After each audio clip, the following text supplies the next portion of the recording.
Olá, prezados alunos. Hoje veremos mais uma das linguagens da arte, a dança. Poderia parecer até meio incoerente dizer que a dança precisa ser ensinada na escola, sendo o Brasil uma sociedade extremamente dançante, que faz da dança um elemento do seu dia a dia. Mas não é essa a concepção que se pensa para a escola. Esta atividade deve conduzir os alunos a uma reflexão sobre a dança, os movimentos e sobre a concepção corporal, ou seja, conhecer os limites do corpo e sua potencialidade. A Lei de Diretrizes e Bases, número 9394, de 1996, diz o seguinte: o ensino da arte constituirá componente curricular obrigatório nos diversos níveis da educação básica, de forma a promover o desenvolvimento cultural dos alunos por intermédio de várias linguagens das artes. Embora a LDB 9394 de 1996 garanta a presença das artes na escola, a dança, a expressão corporal, a mímica e outras manifestações não são devidamente exploradas na escola. Seja por despreparo dos professores, ou por falta da estrutura física da escola, ou ainda pelo desinteresse cultural pela dança por parte dos alunos. Mas quem é o professor de dança? Ou ainda poderíamos nos perguntar: quem pode ensinar dança na escola?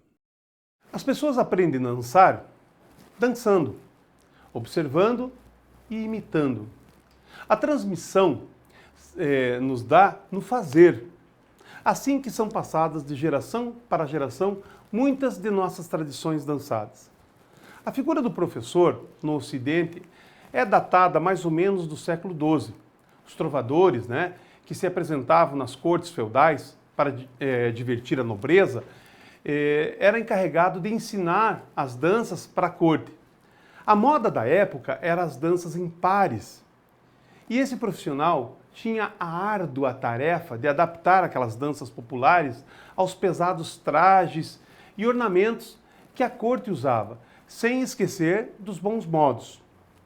Portanto, esta função surgiu tendo as danças e os movimentos clássicos como referência. Mas nos dias de hoje, quem é o professor de dança? Qual o seu papel e a sua importância? Estaria ele sempre ligado ao ensino de danças codificadas? O professor de dança, atualmente, assume novas funções. O professor deve ser um criador, não importa o estilo. A técnica, a dança, exige-se cada vez mais que o professor de dança exercite suas capacidades criadoras. Adapte os conteúdos às diferentes situações, ambientes, alunos, públicos e expectativas.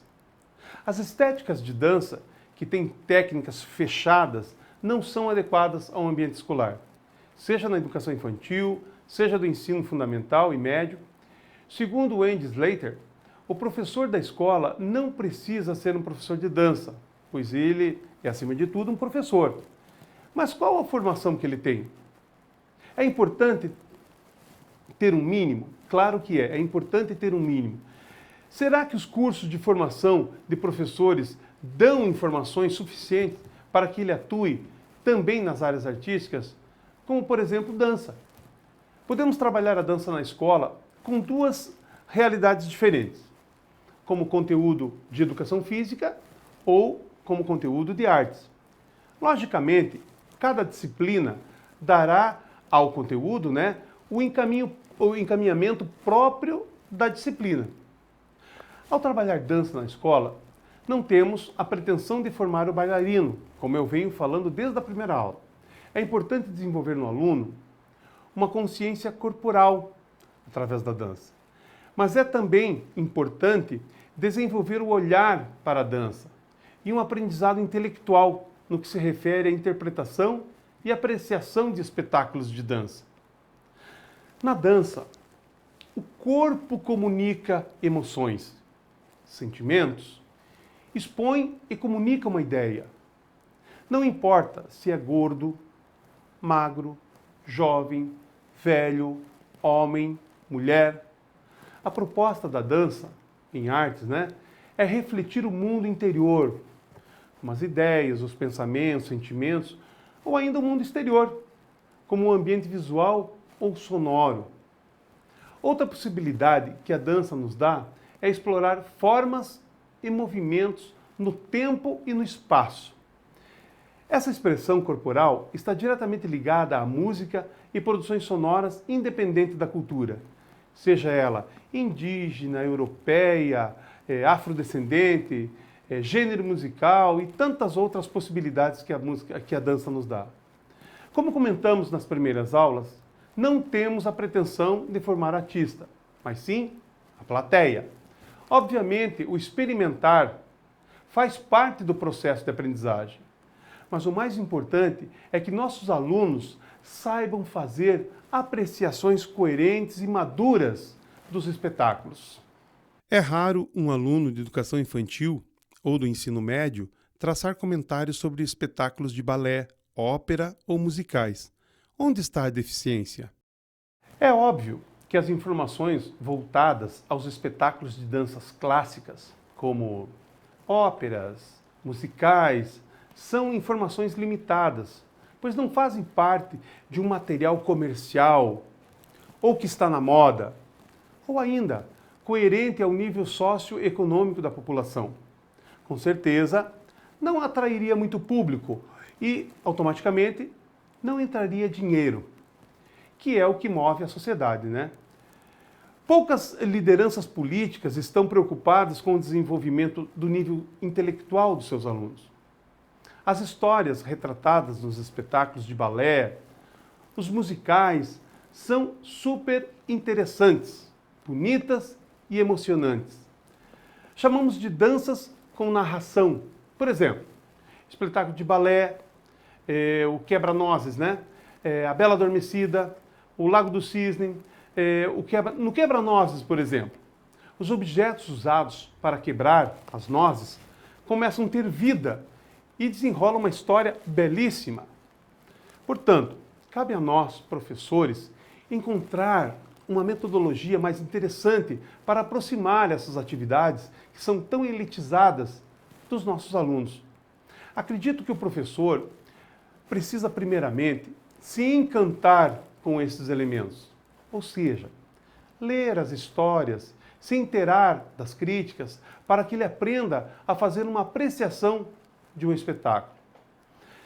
Parece-me meio óbvio que o aluno não se encante com o conteúdo, tendo em vista que o professor não lhe passa com entusiasmo. Ninguém dá o que não tem. Sendo assim, este contexto clássico da dança não é mais indicado para se trabalhar dança na escola, como já foi dito. É pensada para a escola uma proposta que explore a aproximação e a observação da dança. E pela reflexão sobre ela, podemos pensar sobre nós mesmos. O que interessa como conteúdo da dança escolar são os elementos da linguagem criativa por meio do movimento. Esta proposta teve as primeiras iniciativas nos anos 40, com a chegada ao Brasil de Dona Maria Duchenes, gentilmente chamada por seus alunos de Dona Maria. Muitos professores atuantes hoje passaram pelas mãos de Dona Maria e desenvolveram projetos que levam a dança a diferentes locais, como bibliotecas públicas municipais, museus, casas de cultura, escolas públicas e tantos outros locais, sempre dentro do espírito da dança como processo de transformação e conscientização do indivíduo.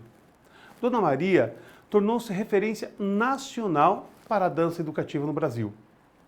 A dança ainda é vista no Brasil como uma atividade predominantemente feminina. Embora nossa sociedade seja predominantemente dançante, ainda existe muito preconceito contra os homens que se dedicam à dança. Mas não é só no Brasil. A professora do Departamento de Dança da Universidade da Carolina do Norte, nos Estados Unidos, relata em seu artigo Reflexões sobre a Dança e os Meninos as dificuldades que enfrentaram os professores referentes ao ensino de dança entre as crianças do sexo masculino.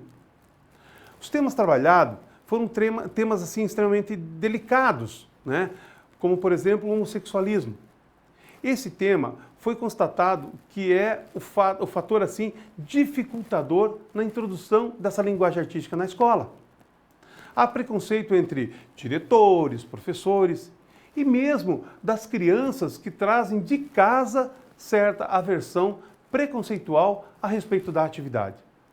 Muitas vezes, os professores têm que alterar o nome das atividades para poder contar com um público masculino. O que seria uma aula de dança passa a ser aulas de expressão corporal, jogos dramáticos, movimentos expressivos e tantas outras nomenclaturas. Muitas reflexões devem ser feitas ainda e aprofundadas com os alunos, como, por exemplo, por que dançamos? Dança como forma e dança como manifestação social. Dançamos para nos divertir. Esta afirmativa é importante, presente nas atividades, mesmo que oculta, pois não pode ser uma atividade maçante, chata ou tediosa. Os alunos devem estar felizes porque estão participando de uma atividade que envolve movimento. Dançamos para comunicar uma ideia, um pensamento ou simplesmente uma informação. Assim sendo, automaticamente dançamos para nos comunicar com as pessoas, entendê-las e também nos entender. Dançamos para buscar formas no tempo e no espaço. Dançamos para sentir o nosso corpo. Quando nos movimentamos, temos uma intenção. Pegar um copo, subir, descer, colher, né? E tantos outros movimentos que a gente pode incluir na dança, movimentos que se tornem repetitivos. Existem também sensações físicas e formas corporais que é possível demonstrar com o corpo, pois o corpo fala, ele mostra quando estamos cansados, tristes ou alegres. A dança, esse tipo de movimentos são chamados de movimentos puros.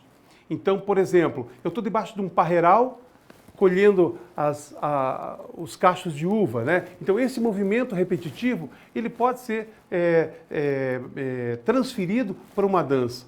Então, esse movimento repetitivo, embalado por uma estrutura rítmica, pode com certeza se tornar uma dança representativa dessa atividade. Nas artes visuais, fazendo um paralelo agora, nas artes visuais nós temos as texturas, que pode ser a repetição de um determinado ícone. Por exemplo, 50 caixas de fósforos, todas colocadas uma ao lado da outra, formam um conjunto colorido, ou seja, uma textura, né, é a repetição de vários ícones. Na dança, a repetição dos movimentos é algo semelhante. Trabalhar com esse tipo de dança, com movimentos puros, costuma dar bons resultados. A dança está na nossa sociedade não só como uma atividade artística, ela está também como um lazer e entretenimento.